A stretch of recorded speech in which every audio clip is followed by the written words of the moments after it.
Penanganan kasus karhutla yang dilakukan oleh polisi khususnya Polres Ogan Komering Ilir Oki sudah ada yang dilimpahkan ke pihak penuntut, yaitu Kejari Kejaksaan Negeri Ogan Komering Ilir Oki. Dijelaskan oleh Kabid Humas Polda Sumsel Kombes Pol Supriyadi, ada 3 berkas karhutla yang ditangani oleh Polres Oki telah dinyatakan lengkap berkasnya oleh Kejari Oki. Hingga penyidik pun telah melimpahkan berkas perkaranya dan tersangka ke Kejari Oki untuk dilakukan proses sidang. Ini sudah ada 3 berkas perkara yang dinyatakan P21. Ini yang berada di wilayah Ogan Komering Ilir. Ilir sudah dilakukan tahap 2 penyerahan tersangka dan barang bukti yang ada di Ogan Ilir. Sedangkan untuk penanganan kasus karhutla yang melibatkan korporasi sedang ditangani oleh Polda Sumsel.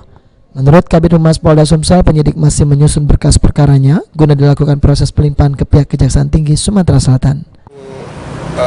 Kasus korporasi yang ditangani oleh Polda sampai saat ini berkas dalam tahap proses penyelesaian berkas perkara dalam waktu akan dilimpahkan ke Kejaksaan. Proses penanganan karhutla di Sumsel tidak menutup kemungkinan akan bertambah tersangkanya dari korporasi, namun masih menunggu proses sidang perdata 11 korporasi yang diajukan oleh Kementerian Lingkungan Hidup dan Kehutanan. Firman Hidayat, POL TV.